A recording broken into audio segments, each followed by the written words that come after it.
नमस्कार दोस्तों, स्वागत एक बार फिर से आपका लवशा टू चैनल्स में, जहाँ पे हम जो कि डेली जीएस पेपर का एक प्रश्न का आंसर और प्रश्न आंसर का जो कि अभ्यास करते हैं। तो आज हमारे पास जो क्वेश्चन है, क्वेश्चन नंबर ये 11 होगा। अभी तक हमने जो कि 10 दिन में 10 क्वेश्चन देख लिए हैं और ये जीएस पेपर 3 से जो कि क्वेश्चन आपका लिंक करता है।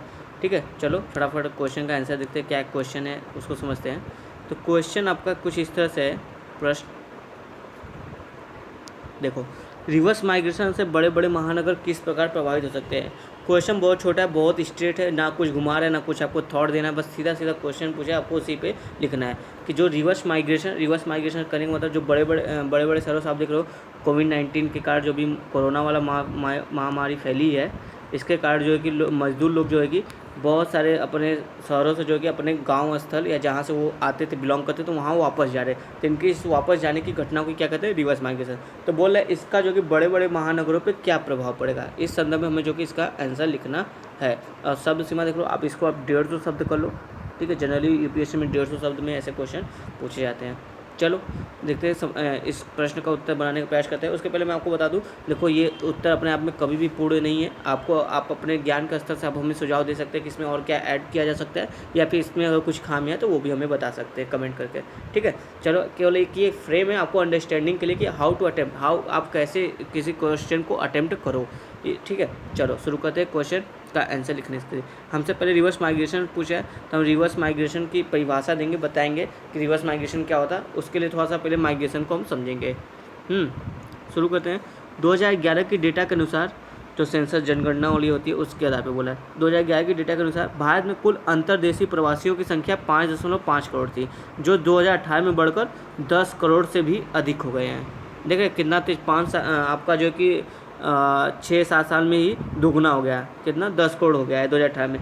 ये प्रवासी जो कि विभिन्न राज्यों से जैसे यूपी आप कह लो, बिहार कह लो, झारखंड कह लो, छत्तीसगढ़ कह लो, ये सब जो राज्य है, यहाँ से जो है कि समझो बड़े बड़े महानगरों की ओर, मुख्यतः मुंबई, कलकत्ता, दिल्ली, सूरत आदि शहरों में जाते हैं, जो संबंधित राज्य के लिए महत्वपूर्ण रूप से अर्थव्यवस्था, रोजगार में अहम भूमिका निभाते हैं। देखो जब ये वहाँ पर जाकर काम करेंगे तो उस राज्य का या उस महानगर का जो कि इकॉनमी जो कि बहुत अच्छी मजबूत होती है। क्यों? क्योंकि वहाँ पर जो कि उत्पादन क्षमता बढ़ जाता है श्रम बल मिलने से।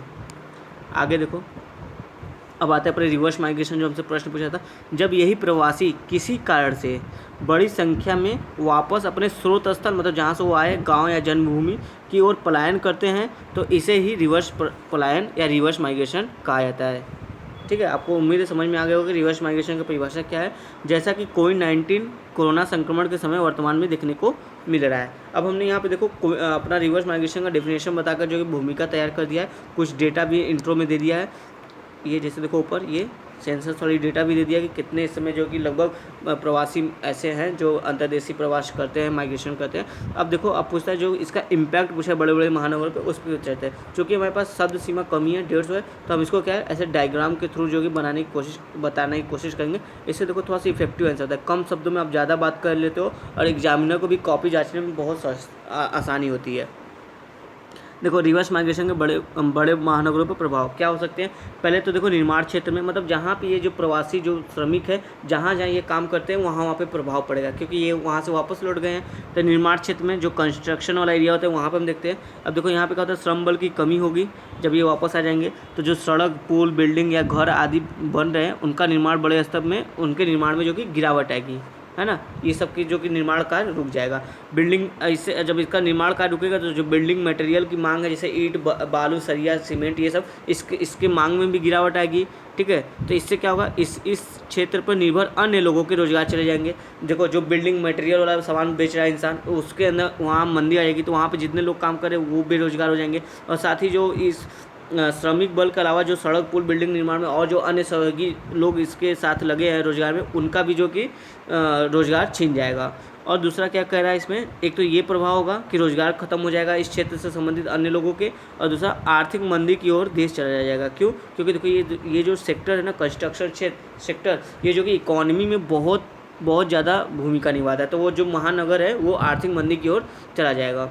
दूसरा हम देखते हैं ट्रांसपोर्ट क्षेत्र, परिवहन क्षेत्र। देखो बहुत सारे जो प्रवासी जो गाड़ी मोटर चलाते रहते हैं, एक जो कि ट्रक पे जो एक माल लाद कर एक माल को जो कि एक स्थान से दूसरे स्थान पर ले जाते हैं, तो वहाँ पे ट्रांसपोर्ट क्षेत्र यानी परिवहन क्षेत्र पर देखते हैं क्या होता है, उत्पादों का आवागमन प्रभावित हो जाएगा। मान लो ये प्रोडक्ट ए स्थल ए से बी स्थल पर कोई प्रोडक्ट हमको ले जाना है, जब कोई इसका ड्राइवर ही नहीं इस गाड़ी को ले जाने के लिए, कोई श्रमिक ही नहीं इस यहाँ पे माल ढुलाई करके यहाँ पे माल उतारने के लिए, तो फिर इसका आवागमन, ये प्रोडक्ट जो कि यहाँ पे पहुँच ही नहीं पाएगा।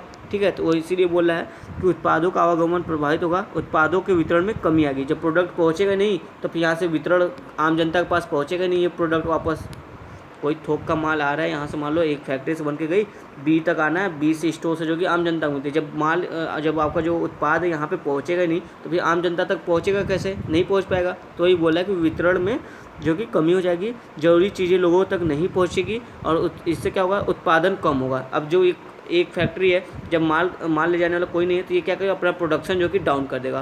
क्योंकि क्यों वो प्रोडक्शन अधिक करके जो कि ख़राब करे अपने माल को, जब इसका कोई स्थानांतरण का कोई व्यवस्था ही नहीं है, तो ये क्या करेगा, प्रोडक्शन में कमी करेगा। जब प्रोडक्शन में कमी होगी लेकिन जनता तो अभी भी उतनी है मांग करने वाली, तो क्या हो जाएगा, महंगाई बढ़ जाएगी। तो देखो इससे क्या होगी, महंगाई बढ़ जाएगी और आम लोगों की जो कि जीवन महंगाई बढ़ेगी, साथ ही देखो आम जीवन प्रभावित होंगे। ये ट्रांसपोर्ट क्षेत्र से हमने देख लिया क्या क्या समस्याएं हो रही हैं। और देख लो व्यापार, देख लो जो व्यापारी जो बड़े बड़े मान लो उद्यमी ही समझ लो, जहाँ पे 20-25 वर्कर काम कर रहे हैं या फिर 40-50 वर्कर काम कर रहे हैं, ठीक है, तो वहाँ पे जो कि श्रम बल कमी होगी, तो वहाँ पे क्या होगा, वहाँ पर भी उत्पादन कम होगा, उनका जो कि फैक्ट्री बंद होने की नौबत आ जाएगी। जब उत्पादन होगा ही नहीं, मान लो उत्पादन कम हो रहा है और जो कम हो रहा है वो भी ठीक से ट्रांसपोर्ट क्षेत्र तो हमारा काम नहीं कर रहा है, तो ठीक से पहुँच भी नहीं पा रहा है, तो अब क्या होगा, यहाँ तक तो श्रमिक भी नहीं है उत्पादन करने के लिए, ऊपर से जो उत्पादन थोड़ा बहुत हो रहा है वो भी नहीं पहुँच पा रहा है, तो ये क्या होगा, ये फैक्ट्री जो कि बंद होने के कगार पर आ जाएगी। तो इस पर जो इसका जो मालिक है और इस पर जो निर्भर अन्य लोग हैं उनके तो रोजगार चले गए, है ना, इससे ये होगा। और देखो श्रम बल के अलावा अन्य लोग जो इस पर निर्भर हैं उनमें जो कि बेरोजगारी बढ़ जाएगी और उत्पादन में भी कमी होगी। जब फैक्ट्री बंद होगी तो उत्पादन नहीं होगा, तो उत्पादन में भी कमी होगी, साथ ही इससे क्या होगा, महंगाई में भी वृद्धि आएगी।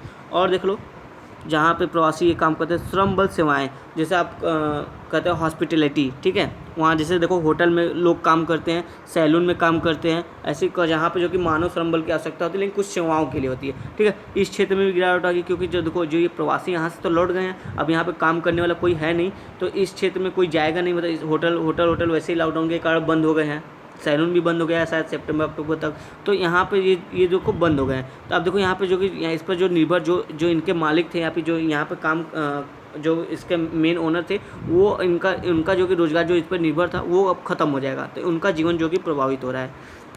एक और आप एरिया देख सकते हो, मैंने यहाँ पे मेंशन नहीं किया, कृषि के एरिया, जैसे पंजाब में देखोगे, पंजाब हरियाणा में बड़े बड़े नगर हैं जहाँ पे कृषि बड़े स्तर पर होती है, जैसे कई हेक्टेयर में कृषि होती है, तो वहाँ पर जो कि मजदूरों की आवश्यकता होती है, तो ये प्रवासी मजदूर जाके वहाँ पर जो कि कृषि में हेल्प करते हैं। अब जब ये प्रवासी मजदूर होंगे नहीं तो वहाँ पर कृषि में उत्पादन जो हो रहा है उसकी रोपाई नहीं हो पाएगी, कटाई नहीं हो पाएगी, समय से वो मंडी तक पहुँच नहीं पाएगा, तो ये जो अनाज होगा ये ख़राब हो जाएगा, ठीक है, तो ये भी प्रभाव पड़ेगा एक तरह से।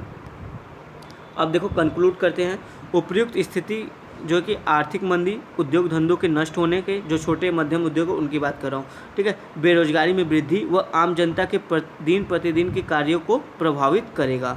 क्या क्या प्रभाव पड़ेगा वो हमने बता दिया।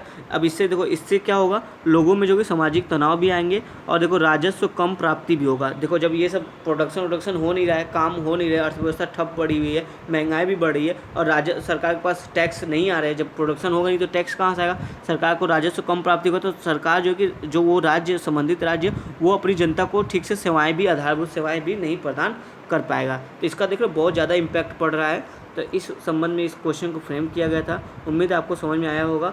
चलो मिलते हैं कल अगले वीडियो के साथ, अगले प्रश्नोत्तर के अभ्यास के साथ। तब तक के लिए बाय बाय। चैनल से बने रहे। धन्यवाद दोस्तों।